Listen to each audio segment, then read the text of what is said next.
आपके बचपन के बारे में थोड़ा सा जानना चाहूँगी मैं आचार्य प्रतिष्ठा, कि मुझे लगता है शायद आपके बचपन से ही योग आपके साथ शामिल हो गया होगा। अपने दर्शकों को बता देना चाहूँगी कि भारत भूषण जी, जिनको जो पहले योगी हैं जिनको पद्मश्री का अवार्ड मिला था, उनकी पुत्री हैं आप, और बचपन से ही आपके अंदर वो शायद गुण खुद विकसित हो गया होगा। जैसा आपने ऑफ द कैमरा भी बोला कि आप मछली को तैरना थोड़े ना सिखा सकते, तो कैसा रहा था आपका बचपन? क्योंकि आजकल के जो हम बच्चे देख रहे हैं बड़े अलग तरीके के होते हैं। क्या आपका बचपन भी वैसा ही था, या आपके पिता ही आपके गुरु हैं तो वो गुरु वाला एक वो चीज़ हमेशा रही थी? कितनी सुंदर बात आपने कही, और आपने कहा बचपन से, मैं कहूँगी बचपन से भी पूर्व। अच्छा। क्योंकि हमें अपने संस्कारों में चीजें प्राप्त होती हैं अपने माता पिता से। तो ये सौभाग्य था कि ऐसे परिवार में हमने जन्म लिया, कुछ पूर्व जन्मों के ऐसे सत्कर्म रहे होंगे। पर बचपन बिल्कुल नॉर्मल बच्चे, बिल्कुल ही शैतान बच्चा जो हर काम करता है, और उसको गुरु रूप में ऐसे पिता, और पिता रूप में ऐसे गुरु जो सबसे अच्छे मित्र भी थे। तो जब हम छोटे से थे ना, एक बहुत बड़े पॉलिटिशियन हुए, चलिए किस्सा बताते हैं आपको। जी। नाम नहीं लेंगे। तो उनके कानों, थोड़े उनका जो फेस था, जैसे हम ब्यूटी का मापदंड कहते हैं, वो उस मापदंड में फिट नहीं होते, तो उनके कानों में से ना लंबे लंबे बाल निकलते थे।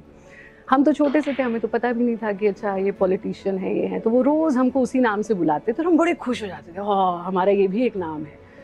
तो एक दिन स्कूल गए तो टीचर ने पूछा, भाई निकनेम्स बताओ अपने सब। हमने अपने 4-5 निकनेम के साथ वो वाला नाम भी बताया। टीचर हंसने लगे। कौन सा नाम था वो नहीं बता सकते। क्योंकि वो राजनीतिज्ञ थे और सभी जानते हैं उनको। अच्छा। तो फिर उसने, टीचर के पास तब मोबाइल और ये सब तो होता नहीं था, तो उसने एक किताब खोली, उस पर एक टी पॉट बना हुआ था जिसके कानों में से धुआं निकल रहा है। देखो ये है, वो ऐसी शक्ल के हैं। हमको बहुत गुस्सा आया। हम घर गए तो हमारे पिताजी का नियम था कि वो घर के दरवाजे पे हमें स्कूल से आते हुए रिसीव करते थे। मतलब कितने भी व्यस्त हैं वो वहाँ से हमें रिसीव करेंगे। तो जैसे ही हम उनके पास गए, हम गुस्सा आए, आपने हमको ये नाम से बुलाया, जाओ हम बात नहीं करेंगे। फिर उन्होंने शाम को समझाया। उन्होंने कहा, बेटा आपकी ब्यूटी के मापदंड क्या है? वो इतने इंटेलिजेंट हैं, वो इतने ब्रिलियंट हैं, लेकिन तुमने शारीरिक सौंदर्य को ही सौंदर्य माना। और मैं चाहता हूँ कि ये चीज तुम्हारे भीतर हो कि कोई किसी भी परिस्थिति में है, तुम अपना आत्मविश्वास मत खो।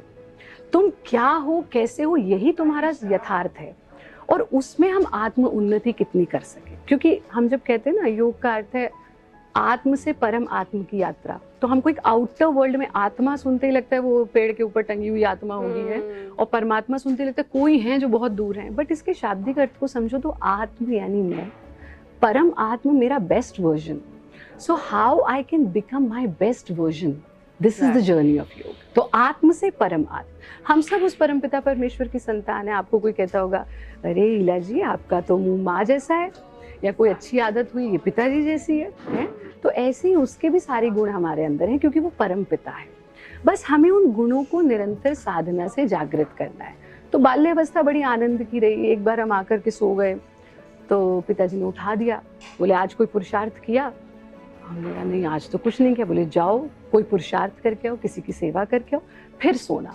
जिसने पसीना नहीं बहाया उसको सोने का सुख नहीं, जिसने भूख नहीं देखी उसके लिए 56 भोग का सुख नहीं, जो गर्मी में नहीं रहा उसके लिए इस एसी की क्या वैल्यू। तो जिसने संघर्ष देखा है जीवन में, वही जीवन में आनंद को भोग सकता है, वरना फिर तो यात्रा बस, फिर तो कहते बस कट रही है। एग्जैक्टली। अच्छा प्रतिष्ठा जी, आपने हमारी कंट्री को एज अ फॉरेन डिप्लोमेट भी सर्व किया है, और आप पूरे फॉरेन डेलीगेट के साथ जाती थी।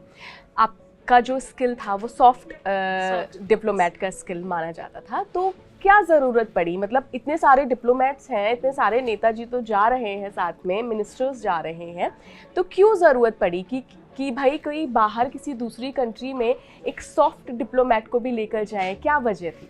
बहुत सुंदर प्रश्न। जो चीज़ जंग नहीं जीत सकती वो चीज़ प्रेम जीत सकता है। हमें लगता है कि दो व्यक्तियों में, विदेशों में तो छोड़ दो, दो व्यक्तियों में मन मुटाव है तो वहाँ पर भी एक फीलिंग, तुम मुझे सॉरी कहो, अहम, ईगो, और क्षमा भी नहीं कर पाते हम। हमारे मन में ये आता नहीं गलती तो उसकी थी ना, पर नहीं वो कह रहा है कि गलती तो उसकी थी। लेकिन कम्युनिकेशन से, बातचीत से हम उन मुद्दों को भी सुलझा सकते हैं जो जंग से नहीं सुलझ सकते। सॉफ्ट डिप्लोमेसी भारत की एक बहुत पुरानी परंपरा रही है, और जब हम डिप्लोमैट्स की बात करते हैं, सबसे बड़े डिप्लोमैट हुए चाणक्य, दूसरे डिप्लोमैट हुए श्री कृष्ण। हाँ, तो हम लोगों के डीएनए में डिप्लोमेसी है। और विशेष रूप से अब की जो सरकार है, इन्होंने भी बहुत काम किया, और सॉफ्ट डिप्लोमैट के रूप में हमने कई देशों में अपनी सर्विसेज दी, जहाँ फिर लोगों के परसेप्शंस भारत के बारे में बदलते हुए देखे। क्योंकि अभी जो उनको इम्प्रेशन जा रहा है वो कुछ ऐसे सोर्सेज से जाता है कि उनको लगता है भारत जो है, भारत की छवि हमने परिवर्तित होती हुई देखी पिछले कुछ सालों में, बहुत बड़ा परिवर्तन। और हमारा जो स्पिरिचुअल टूरिज्म है उसमें इतना बड़ा चढ़ाव हमने पिछले समय में देखा, क्योंकि हमारे आश्रम में विदेशी साधक आते तो पहले एक फियर था भारत आने को लेकर के। विशेष करके बच्चियां तो बहुत डरती थी, क्योंकि ऐसी ऐसी न्यूज़ वो सुनती थी, नहीं नहीं नहीं नहीं भारत अकेले नहीं जाना। अब वो बच्चियां आती हैं, हमारे पास रहती हैं, घूमने भी जाती हैं। लेकिन ये परिवर्तन जो है ये हमारे सॉफ्ट डिप्लोमेसी के ही तरह से आया है। कुछ एक दो एग्जाम्पल्स आप बता सकते हैं? जैसा कि आपने बोला कि परसेप्शन बहुत अलग था आज से कुछ साल पहले, तो जो मुझे परसेप्शन, जो मेरे फॉरेन में दोस्त हैं, फ्रांस में हैं, रशिया में हैं, यूएस में भी हैं, और वो बाकायदा वहाँ के खुद के रहने वाले हैं, उनका अगर आप परसेप्शन देखें ना, नॉट उनका क्योंकि वो तो मेरे दोस्त हैं, लेकिन जो उनके आसपास के लोग हैं कि गरीब देश है और गुलामी से निकल कर आए हैं तो कुछ भी करवा लो इनसे, तो वो एक परसेप्शन वैसा सा बना हुआ है। और दूसरा जो हमारी सभ्यता है, जो हमारी संस्कृति है, जैसे हम हाथ से खाते हैं, उनके लिए वो चीज़ बड़ी अनहाइजीनिक होती है। बहुत अच्छा प्रश्न। चाइना में हमारा बहुत बड़ा सेंटर है, तो जो चाइना सेंटर की ओनर हैं वो चाइनीज़ हैं, तो हम वहाँ और 2-3 सेंटर्स हमारे मोक्ष आयतन योग संस्थान के खोलने गए। तो उनका एक राउंड टेबल होता है, वही चॉपस्टिक होती है, उसे आगे आगे करते जाते हैं, उससे लेते जाते हैं। तो हम हाथ से खा रहे थे, तो उनका हो it is so unhygienic to eat with hands. तो भाई गुरु का तो कर्तव्य और आदत भी होती है ज्ञान देने की। तो हमने कहा आओ जरा इन्हीं को समझाते हैं कि हाउ इज इट अनहाइजीनिक। तो मैंने उनसे कहा आप रेस्टोरेंट में जाके चम्मच से खाते हो, वो चम्मच पता नहीं किस किस के मुंह में गया, राइट? फिर वो चम्मच जो है किसने कैसे धोया या नहीं धोया, आपको परमात्मा ने अपना पर्सनल चम्मच दिया, आपने खुद धोया है, ज़्यादा से ज़्यादा आपकी संतान के मुंह में गया होगा और किसी के मुंह में नहीं गया, है ना? तो इससे ज़्यादा हाइजीनिक वे ऑफ ईटिंग और कोई नहीं है। फिर एक एक्सरे दिया आपको कि आपने स्पर्श हमारी 5 इंद्रियों में से एक है, आप स्पर्श करके पहचान जाते हैं ठंडा है, गर्म है, सूदिंग है या सूदिंग नहीं है। तो आपने जब स्पर्श किया तो आपके ब्रेन को सिग्नल्स मिले कि हाँ दिस इज, हाँ खा सकते हैं, कोई कंकड़ वगैरह नहीं है। फिर हमारा जो न्यूरो सिस्टम काम करता है वैज्ञानिक रूप में अगर हम देखें, तो हमारा ब्रेन जब हम किसी चीज़ को स्पर्श करते हैं तो यहाँ पर हमारे नर्व एंडिंग्स होती हैं, जो हम एनाटॉमी में विद्यार्थियों को पढ़ाते हैं। तो वो सिग्नल भेजती है ब्रेन को, food is coming. Brain signal भेजता है आपकी डाइजेस्टिव सिस्टम को, and your digestive system is ready to welcome food. And when you eat with only spoon या फोक या और जो भी स्टिमुलेशन से नहीं चाहिए, हाँ, तो वो समय लेता है डाइजेस्ट करने। इसलिए जो हाथ से भोजन करना, ऐसी सारी चीज़ें, तिलक क्यों लगाते हैं, हमारे एक शो बल्कि हमने इस पे किया था, इनसाइट टू इंडियन कल्चर, उसमें इन्हीं चीज़ों पे तिलक क्यों लगाना, योगी लोग ये वाला कलर क्यों पहनते हैं, ये भी एक प्रश्न है ना? या फिर हमारी संस्कृति में महिलाओं का नेवल क्यों एक्सपोज्ड रहता है, ये इसके पीछे पूरा विज्ञान है। ये क्या है विज्ञान है मतलब? इसके पीछे अब देखिए, आपने देखा होगा जो हमारे पुरुष भाई हैं, कभी जब कमीज उतारते हैं सुबह नहाते हुए, तो उनकी नाभि में कुछ व्हाइट कलर का रखा होता है, डिपॉजिट तो होता है कुछ व्हाइट कलर का होता है। तो एक बार हमारा एक शो आया करता था, लाइव था वो, क्योंकि हम तो 2000 मतलब ऑलमोस्ट बचपन से ही समय से कर रहे हैं। तो उसमें ना लाइव कॉलर्स कॉल करते थे, तो एक ने पूछा पता नहीं मेरे पेट में से वाइट क्या निकलता है। हमने कहा तुम्हारी नाभि में छेद थोड़ी ना जो निकलता है, तुम्हारी नाभि सक करती है। तो जब आप माँ के गर्भ में होते हैं, आप मुंह से भोजन नहीं करते हो, आप नाभि से भोजन करते हो। हाँ, फिर जब आप निकलते हो उसको काट दिया जाता है, थोड़े दिन बाद वो सूख के गिर जाता है, और हम भूल जाते हैं कि हमारे पास एक ऐसी पावर थी जो सक करने का काम करती है। उसको हम कहते हैं मणिपुर चक्र। तो हम जो डायरेक्ट एनर्जीज है, जैसे हम माँ के गर्भ में लेते थे, वैसे हम आज भी ले सकते हैं।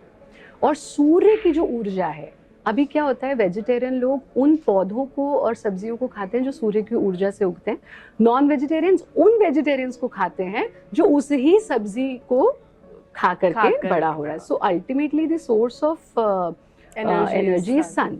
तो जब आपका, हमारे यहाँ पुरुषों का ये है कि जब आप पूजा पाठ करते हैं, सूर्य को अर्घ दें, नग्न अवस्था में हो, महिलाएं साड़ी में हो, लहंगा चोली में हो, ताकि आपका ये एरिया एक्सपोज्ड रहे और आप सन की ऊर्जा को ग्रैब कर सकें।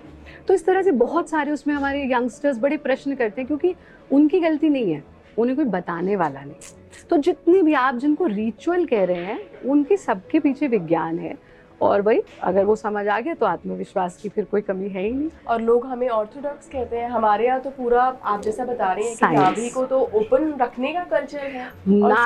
नारी सिर्फ सनातन संस्कृति में ढकी हुई नहीं है, बाकी सब जगह नारी को ढक के रखा गया। बिल्कुल हाँ? बिल्कुल सही कह रहे हैं। कहीं नहीं, और कहीं चाहे वो किसी रूप में, कहीं किसी रूप में नारी को ढक के रखा गया। हम वो हैं जहाँ हर चीज़ में ये है कि नारी को हर राइट दिया गया है, और उसको ढकने की परंपरा कभी नहीं रही। सर ढकने की परंपरा भी एक पर्टिकुलर एरा के बाद शुरू हुई, क्योंकि उस वक्त जो देश काल परिस्थितियाँ थी उसके अनुरूप, वरना आप पुरानी टेक्स्ट पढ़िए, वहाँ नारी का सर भी नहीं ढका जाता था। और सबसे जिसे कहें मोस्ट एलिगेंट ड्रेस जो आपने पहनी हुई है, तो ये हमारी परंपरा है।